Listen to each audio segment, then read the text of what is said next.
Hello, you are back with us again at The Movement. Today we bring you a leader of the IFP, one of the most remarkable leaders that the IFP has had, Mzamo Buthelezi.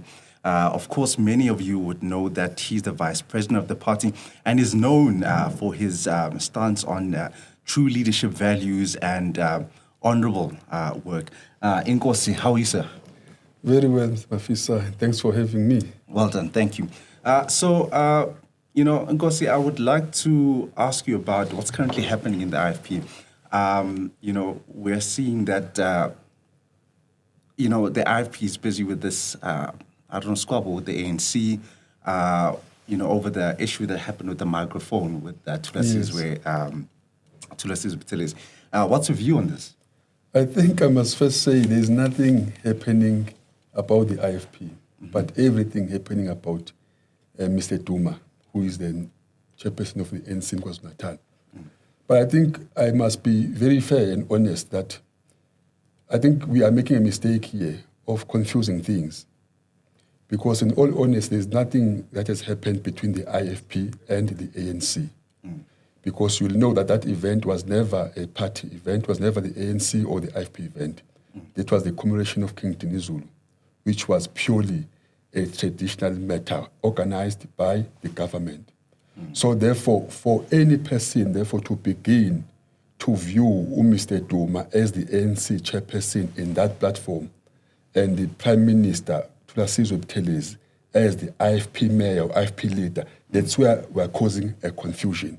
I think this should be viewed purely outside politics. And if we bring politics where it's unnecessary, that's where conflict and problems will emanate. The issue I've got here is that they're saying that, the Prime Minister of the Zulu Nation, who is also a mayor of Zululand, Buthelezi, was the first to bring in politics. But we still do not know what he was going to say, at that moment, at that commemoration event. But he mentioned the ANC and he mentioned the provincial secretary's name of the ANC, and that's as far as we know. Yes. So we don't know how what he would have said. What do you make of it? Do you think he should have been given a chance to say what he wanted to say? I think any leader, any matured leader who really appreciates his position wouldn't have acted the manner that Mr. Duma acted. He was supposed to wait until Mr. Buthelezi, the Prime Minister, actually expressed his views. As the program director, he had the right to reply to that after the king had spoken or in any moment that could arise from that day. But the attitude that he showed to stand up, remember, the king was there. The president of the republic was there. For us, it showed that he actually does not respect the king. He does not respect even the president himself. He acted like worse than a child, He showed that does not appreciate the kind of leader he is and what is expected of a leader. He should have waited until Buthelezi actually say what he wanted to say, because to judge a person and preempt what he was going to say was grossly wrong as far as I'm concerned. And of course, Mr. Duma has been interviewed in various interviews about this issue. He seems to have an issue recognizing the role of a traditional prime minister. We would know that Umntwana kaPhindangena was, of course, a traditional prime minister, which everyone accepted. I mean, this is someone who had calls with people like King Charles, who welcomed royalties from over the world to come and, have an audience with the then Zulu king. What do you make of this? Because he's saying it's not in the constitution. I think the ANC must assist Comrade Duma from the ANC point of view. Because first and foremost, he must understand that it's not up to him to decide who should be the prime minister. That's a prerogative of the king himself.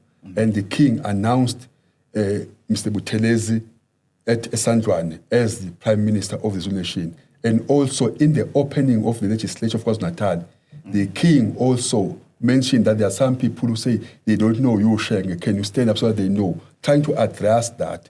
I think the chairperson of the ANC KwaZulu-Natal, MEC Duma, actually should be called into order.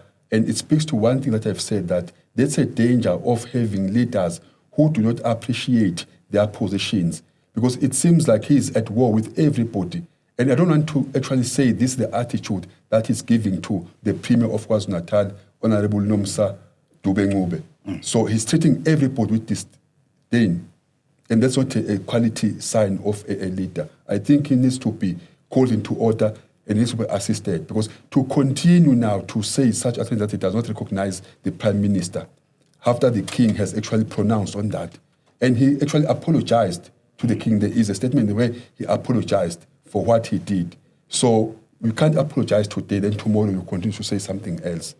But again, I'm saying, Mr. Duma is my brother. He knows we get along very well. But he really needs to go back to the drawing board. He needs to appreciate that he's no longer an activist on the street. He is a leader of the ANC KwaZulu-Natal.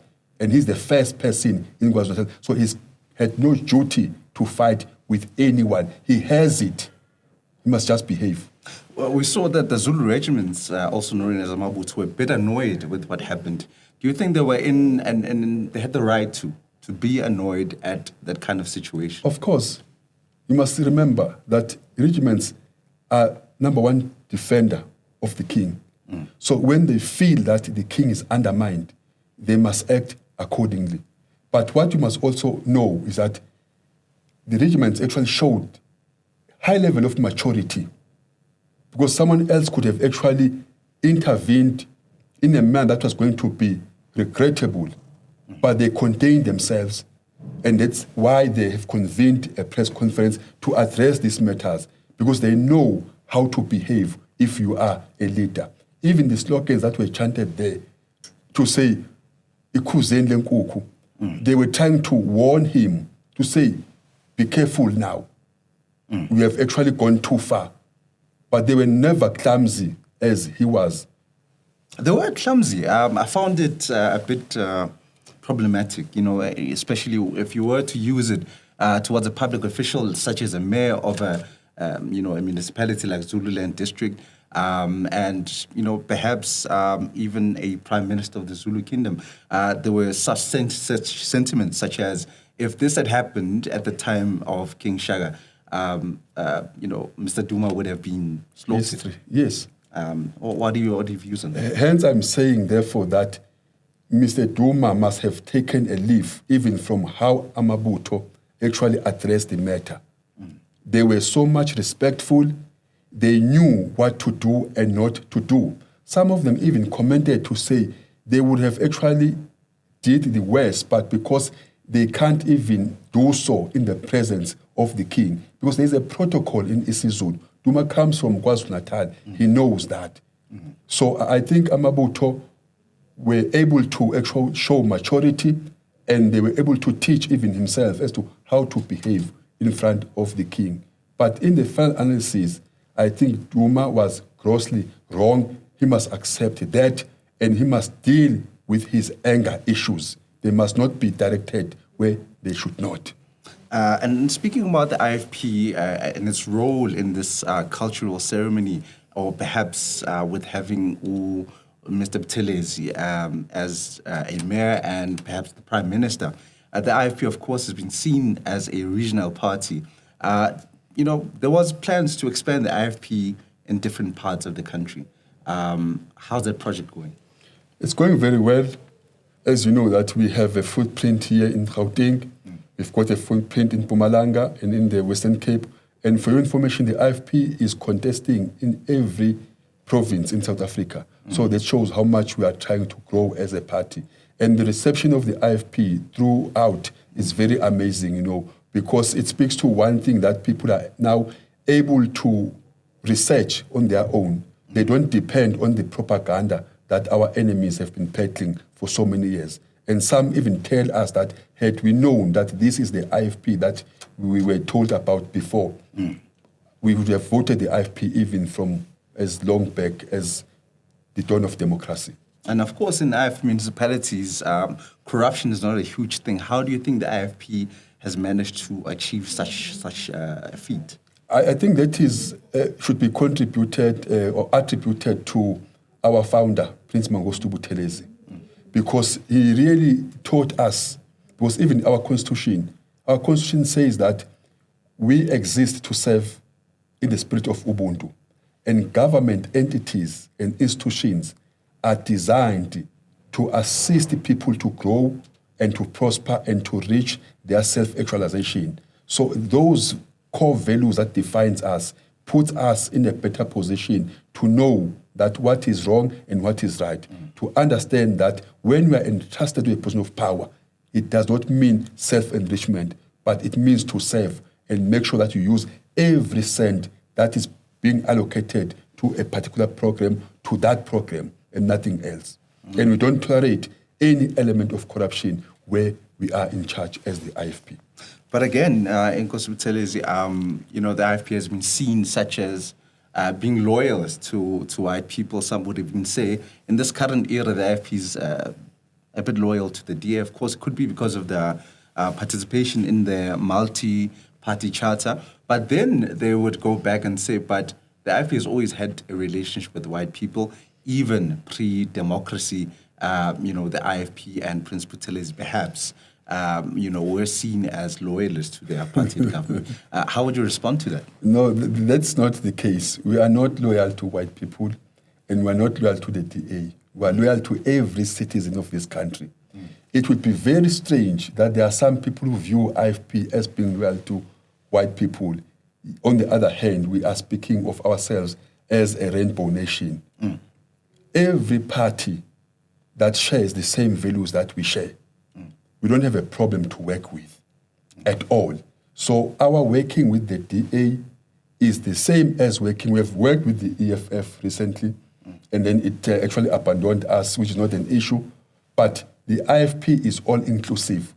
Only if you are in this service to serve, and only if we are in this service to address the plight of the poor, then you are going to work with us as the IFP. We don't discriminate. So the issue of us being loyal to white, I think it's just a nonsensical view from people who wants to peddle this propaganda and theory about the IFP. And even before 1994, the IFP was never a friend to the white people. Never. We fought. Our leader is on record. You can go to archives. Even President de Klerk himself, when he announced the release of all political leaders and the unbanning of political parties, there's only one person he mentioned by name. That was Prince Mzamo Buthelezi, for having assisted him to come to that decision. As a youngster growing from the ranks of the IFP at primary school, we were singing songs. That the leader of the IFP is talking to these apartheid leaders to release Madiba. We were advocating for them. And even our colors as the IFP were the same colors of the ANC. So the IFP has never colluded with the apartheid government at all. And, you speak about this relationship, which is truly there.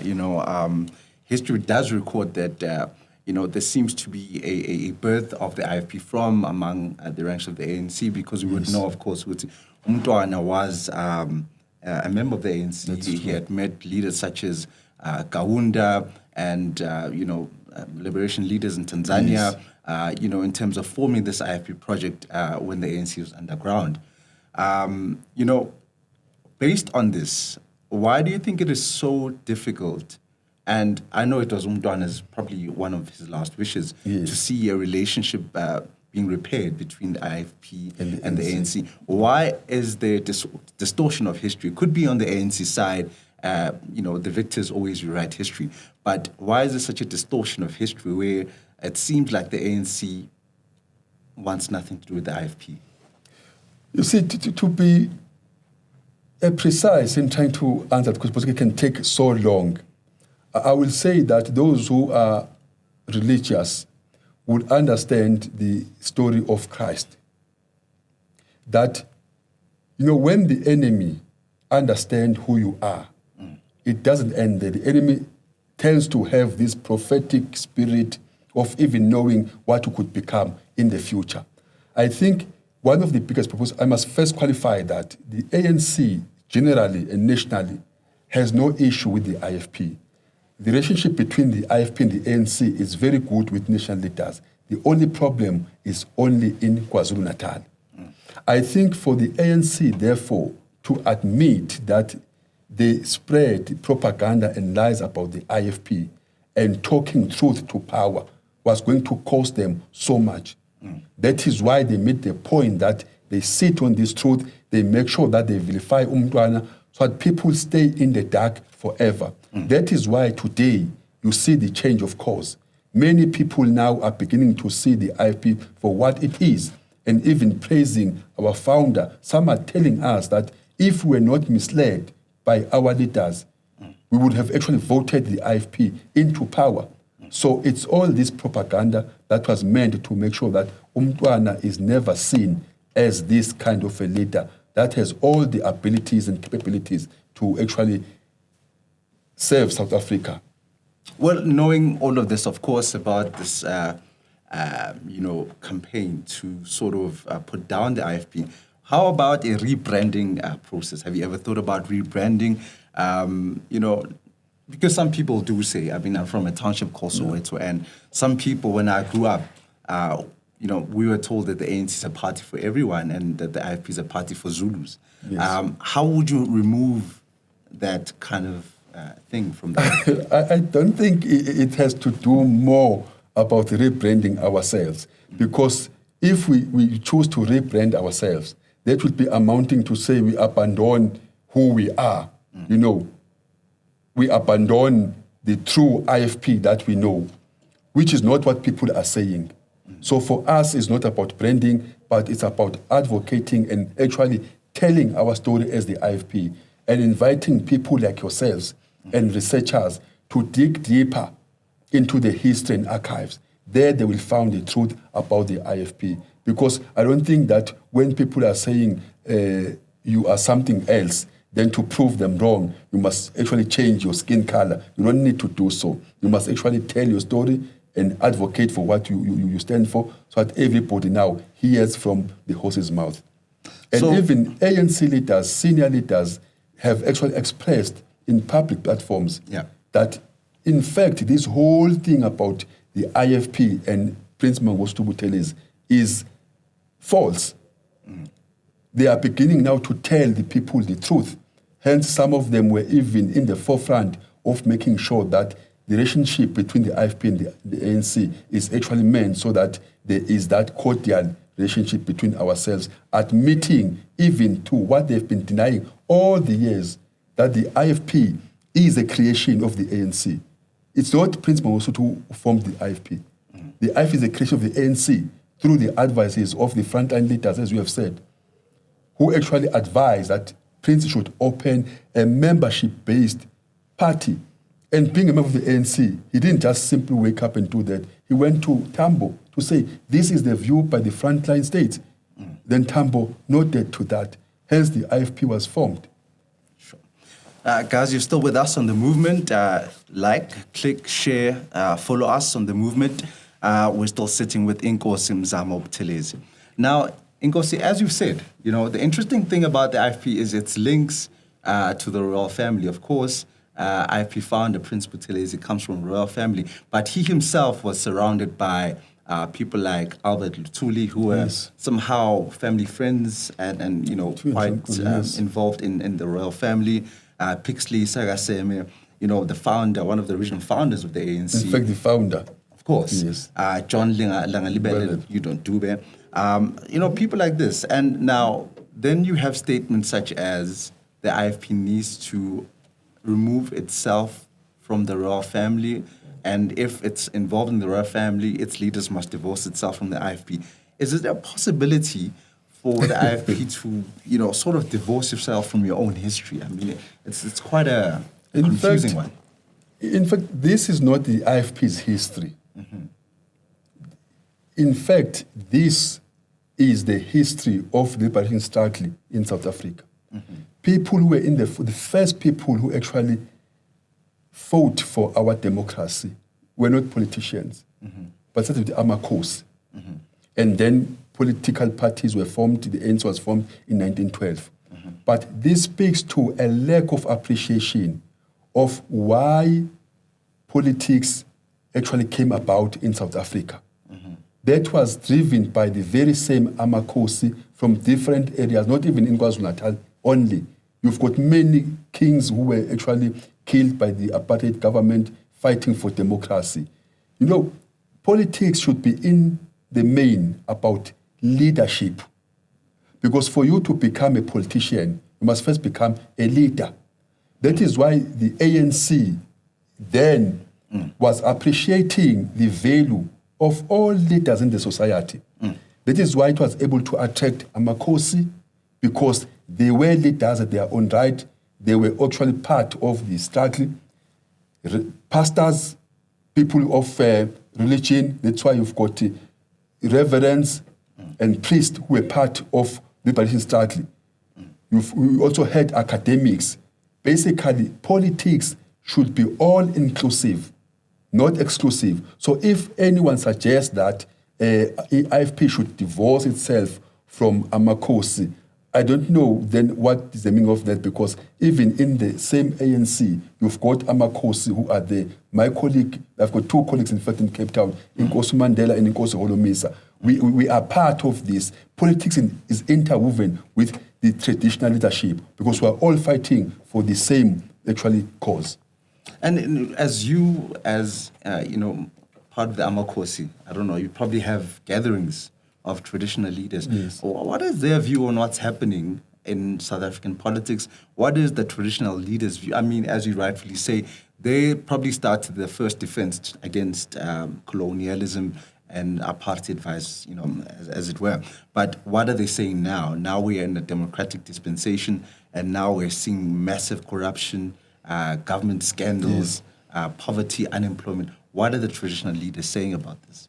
In our meetings, in the main, we don't discuss about issues of politics, of course, because what preoccupies us is the plight of the poor people whom we are leading. But also, politics is part of every activity, every day. Therefore, our view as Amakosi, we wish that our political leaders can reflect and ask themselves individually and collectively as whether or not they still stand for those founding values, and also reflect on how much do they think they are helping the cause. Because you cannot have leaders who are entrusted with such a huge responsibility only to find that they are only there for themselves. Because if they are there for the cause, we will be suffering from issues of corruption and all these leakages that are within the system. So it shows that politicians in the main have abandoned their causes. They need to just stop there and reflect and go back to what actually is the reason why they are into those positions of power. I think from Amakosi's point of view, we believe in that, because one of the good things about us that we are there at the grassroots. We live these people every single day. It doesn't happen that as in course now I'm a member of parliament, I can easily go and buy a property in Cape Town because I've got a responsibility back home. There's a clan that I'm living. So if these people are underdeveloped, that means therefore I am underdeveloped. If there's no access to water, that means if I wake up in the morning, I won't have water. You see what I'm trying to say now? But political leaders seem to have gotten lost along the way, which is what is the main problem that we are facing now in South Africa. Because most of our problems today are not as a result of lack of policy and all that, but in the main, the lack of leaders. And when you go back now to look at leaders like Mandela, Prince Mzamo Buthelezi, you go to Desmond Tutu, the Archbishop, Nkosi Lutuli, and all those leaders, these are prominent leaders, but when you look at them, where do they come from? They were very entrenched in their constituencies. They knew who they represent, and they never turned against those people, as that is the case today. And now, perhaps on the same breath, people are saying, or some are saying, there's no need for kings anymore. There's no need for traditional leadership anymore. We live in a democratic country. I mean, Mr. Duma himself said government is on top of traditional leadership. And what is your view? Is it time perhaps for, the monarchy to be gotten rid of, and we can just all live in a secular society? A person who says utterances like that want to say government is on top of everything. I think that's just hyper, which I won't entertain. But a person who suggests that presidential leadership should no longer exist now as we're in a democracy is similar to someone that can say mankind, in the context of Africans, we should cease to exist. Because if I exist as Mzamo Buthelezi, how can I divorce myself from my core values, from what had made my tissues, if I'm making sense? So the only thing that needs to happen here is to create this harmonious relationship between traditional leaders and also politics. Because traditional leaders stands for what, in the main, politics do not care about. It's us who are the custodians of our core values, our traditions. And South Africa, in particular, is known there are billions of money that comes to this country through tourism, not because of any reason, but because of our rich culture. Who are the custodians of that culture? The same Amakosi, where in deep rural areas. So you can't divorce the two. So we can coexist. The only thing that needs to happen is to amend the Constitution of the Republic, Chapter 7 and 9, and 12 rather, to give clear definition as to what are the roles, powers, and functions of Amakosi, so that there is no conflict at all. We should be complementing each other as opposed to competing against each other. And that has been the case all along. But again, this issue of provinces, perhaps it could be the one causing divisions, because some would say Zulus come from KwaZulu-Natal, Botswanas come from the Northwest and the Northern Cape, Xhosas come from the Eastern and Western Cape, and Ndebeles and Swatis come from up in Mpumalanga. What's the IFP position on provinces? Do you think perhaps it's time for provinces to go? There's too many of them, and perhaps they're not yielding much benefit. The IFP cannot say provinces should be gotten rid of, because that's our brainchild. It's the IFP that advocated for provinces when negotiations were taking place to define the kind of a future South Africa that we all envisaged. So it's us, because we believe in a federal system. We believe that people must be in charge of their lives. Development must be down there where people are. You can't have a central government in Pretoria who does not know how people from these different provinces came about and how do they live.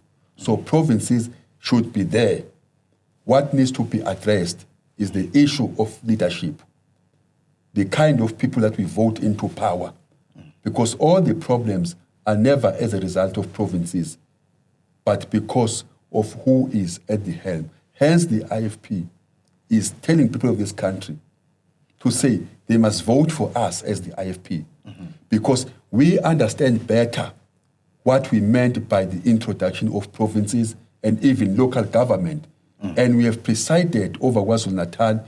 We have a track record that they can go and check and see what are we capable of doing as the IFP. Even, that is why sometimes people get confused as if we're a regional party. Yet they know for a fact that we've got even members here in the Gauteng legislature. But it's because people of KwaZulu-Natal are able to wake up in the morning, stand in their doorstep, and look around them. And everything that they see is the reason why they should vote the IFP in terms of infrastructure. You go to eThekwini today, sewer is spilling into the sea. Why? Because this very foundation, very infrastructure that was laid by the IFP has been neglected. Therefore, it tells you that if you've got the right people at the helm with a great sense of duty, we will never have problems in this country. We will have problems, yes, of course, because they shall forever be issues, but people will be satisfied that we've got people there who are serving our interest. And for them to see that change, they must vote IFP. I can tell you one thing now. As a result of this government, we've got a new generation that has never existed in history. The generation of paras. These are bright young men and women who have been rejected by the very system that should protect them. This is a result of unscrupulous leaders who have turned against their own people.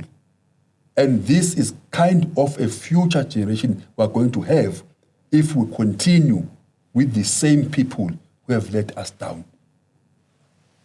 And as we speak, the community of Diepkloof, the hostel of Diepkloof, it's experiencing problems, and they've been on a rampage for the last few days in a service delivery protest. I've been to that hostel myself, not looked after at all. In fact, the SABC showed the other day, one of the doors of one of the residents in the hostel, which was hanging with just one hinge. Then you ask yourself, is that a way a human being should live? The IFP has been talking about the issue of hostels. What is your view on the hostels? Look, I know there have been strides to try and, get rid of them, but do you think the process is slow? In fact, the IFP view does not say get rid of hostels. It says you go to hostels and try to integrate hostels into the community. Then you bring all the services, you change them from being the hostels as it would be where only men stays there, and make them family unit and integrate so they are part of the township or the location where they are located, and then provide all the necessary services that are due to these people. Because they are taxpayers, they are paying their dues. So how come, therefore, are they not receiving the service that they deserve? So that's the IFP's view. And then in terms of the unemployment issue, does the IFP have a plan in terms of ensuring that more people in this country, especially young people, get employed? There's an issue as well with disabled people being pushed out of the loop in terms of employment. What's the IFP's policy view on that? The IFP has a clear policy on unemployment. We are saying there in our manifesto that when we take over, we are going to make sure that there is a job reservation for South Africans. 80% of the work in this country should be taken by South Africans, in particular the youth. And then only 20% we can consider foreign nationals. And that also, in that 20%, only those that are bringing particular skills to South Africa that we don't have. And when we employ them, there must be a clear plan as to how do they transfer that skill. The IFP is going to industrialize this country to make sure that there is massive job opportunities for our people and make sure that we cut this issue of corruption. We deal decisively with it so that there are no leakages, and we are going to introduce a new, what you call, grant specifically to small, medium businesses that will be given to municipalities, which is conditional, which will be local economic development grant, where our small, medium businesses must be actively assisted to make sure that they don't only start their business, but they thrive.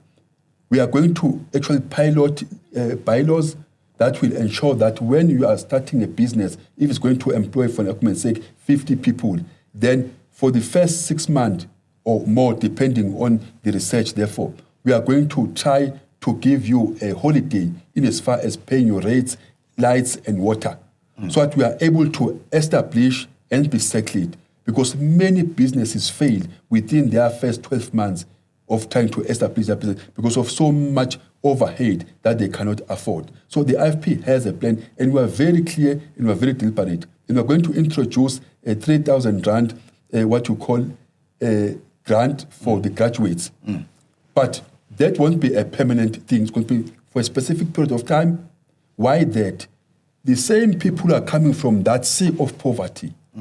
They are going to now universities and colleges, assisted by NSFAS.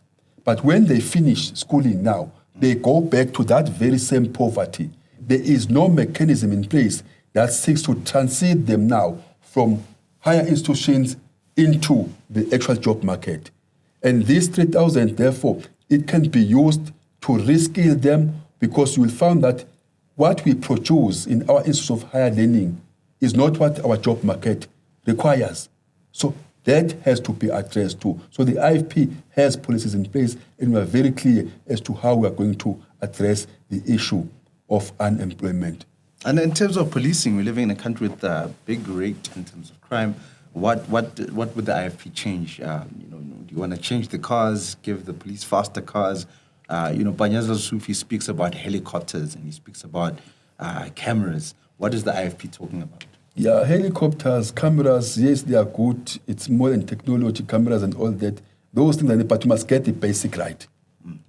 First and foremost, we are going to vet every officer because the minister himself told South Africans that they have got so much criminals within the system.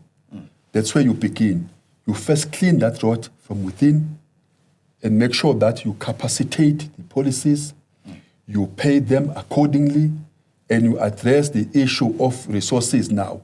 Because you will find that many police stations, police are there, and the majority of them are willing to actually fight crime, but they don't have resources that they require. You phone now and say somebody's about to break into my house. The police van will come the following day. We'll be told that we've got one police vehicle instead of having 10. So those are the things that you need to address and also make sure that you become so hard on criminals. So again, Mr. Buthelezi, in June you could be a minister or you could be the president of the country. We don't know. But we're facing an obvious coalition. Where do you think the IFP is leaning in terms of coalitions, and who do you think the IFP could sit on a dinner table with and be in government with? The IFP, as I said initially, we are open to discuss with any political party as long as that political party has the same interest that we've got as the IFP. It doesn't matter which party, because as we speak in local government, we are having coalitions, some with Democratic Alliance, some with ACDP, and some with different political parties, So the IFP is not new to this issue of coalition. The only thing that the IFP will never do is to sit in a table like this with a party that has a clear plan to destroy this country, and that we are not going to do. And what party is that? Do you have anyone in mind? I think for now, we know that we are having all these problems as a result of the ruling party, which has become so arrogant, they don't care about nothing. So we wish that they go below 50, and then we, as the opposition bench, form government. And you yourself as a leader, being a politician is a hard job. Sometimes you tend to forget who you are because you're always trying to conform and, not trying to show weakness at any point. But what keeps you motivated to do what you're doing? What keeps you waking up every day to say, I want to work for the community? I think for me, personally, I'm inspired by the very founder of the IFP, Prince Mzamo Buthelezi, for all the values that he lived for. Because selflessly, for the rest of his life, he dedicated his life every single day to the service of the people. So that is my motivation. But also must remember that as Nkosi, myself and the Prince, I'm born into public service. So for me, I don't see politics as something different from the very reason why I was born, because I was born to serve. The only difference is that politics is a bigger platform where I can even serve at a larger scale as opposed to my own area of jurisdiction, which is at Mbongo. Of course, and some people are saying, speaking about Mntwana, that him being the face of the IFP's campaign at some point, the IFP will have to put him behind and chart the way forward for the existence of the IFP in the next 50 years, perhaps even 20. What do you think the future of the IFP without Mntwana looks like? I think I must address that. The IFP does not see itself, even in so many years to come, without the face of the founder. Because we should not actually create a controversy where there is none. Prince Mangosuthu Buthelezi is the founder of the IFP. He is the reason why I'm the deputy president of the IFP and all of us as leaders. He's the reason why we are serving people through this party. Therefore, it cannot occur in our minds that we can actually put him at the back of us and forget about him. Having his face on our material does not suggest anything besides saying that we appreciate and understand who we are.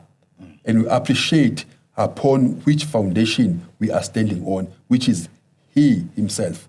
Therefore, even in the future, that is why even at this hour, you can go outside there and ask an ANC member, who are you? They will tell you that, no, we are sons and daughters of Tambo. They will never say we are daughters of Ramaphosa. But it doesn't cast any aspersions on the part of President Ramaphosa. But they know who are their founding fathers. So we view Umntwana as that. Same as the Christians continue to even preach Christ today. We are going to preach the founders' values and principles as long as the IFP exists. All right. And perhaps going back to the issue with the microphone, have you spoken to Mr. Buthelezi since the incident? Have you spoken to him? Do you know what his views are? And some people are saying he himself needs to apologize, even though he's a prime minister. Have you spoken to him, and what do you think about that? I don't think I will be able to speak on behalf of the prime minister. He can actually answer those questions. But I can have a question, though, to say, if people say he must apologize, for what? That would be the question. They can't even tell you. For wanting to say something that he didn't say. No. I don't think that's how we should view this whole matter. We must only view this matter from the time when he stood up to present the king, and before that, there were issues that he believed as the prime minister were of great importance in as far as the kingship is concerned. But you must remember that he didn't, in fact, simply blame or want to talk about the ANC leaders. He first congratulated the president, which was very good, and complimented the president for the respect that he accords to the king. So as to what was going to come next, we do not know. So I think Mr. Duma also deprived us that opportunity to hear what he was about to say. And obviously, even if he was going to say something that was going to be unacceptable, but I think a wise leader could have allowed him to prove himself, but instead the man just fell exactly where he wasn't supposed to. True. And I can't let you go without asking, the ANC also claims that the IFP is reviving, the black-on-black violence, and that there are people who were beaten up by IFP members. Of course, Mzamo denied that this happened and that perhaps their members are involved. Criminal elements were spoken about. What do you think? I like what you're saying. You say Mzamo denies that. How does Mzamo becomes IFP? Do I make sense? How does Mzamo become IFP? Mzamo are not IFP. Mzamo KZulu. So the person who actually insinuates that because Mzamo, then they are IFP, I don't think that is something that we should entertain. It's a nonsensical view, which is never in the best interest of Ubukhosi and politics. That's why I'm saying, let us learn to differentiate. Let us understand Honorable Mayor Buthelezi as a mayor of Zululand in a podium of a district municipality program, and Mr. Thulasizwe Buthelezi now in a podium in his capacity as the prime minister. So let's not confuse the two. There's a clear divide. Hence, even Prince Mangosuthu Buthelezi as the prime minister, he was very clear. He was a politician, a statesman, but he was able to play different roles. He never actually take this head just because it's convenient and remove this one and put this one. No. So Mr. Buthelezi was there not as a mayor. He was there in his capacity, official capacity as the prime minister. And there's something very important that happened that day. When Mr. Duma actually snatched the mic and began now to detect as to who should introduce the king, he called the praise singer, Mr. Mdletshe. You heard what he said? Mr. Mdletshe said he can't without the prime minister. You say, do you mean to tell me that somebody who aspires to be a premier of KwaZulu-Natal should be taught in that fashion the protocol of the royalty The monarchy. of the monarch. No, it can't. So it tells you how much the man was out of order. Of course. Guys, thank you so much for joining us. That was Inkosi Mzamo Buthelezi, MP and Vice President of the IFP. Thank you so much. Join us once again next week on The Movement.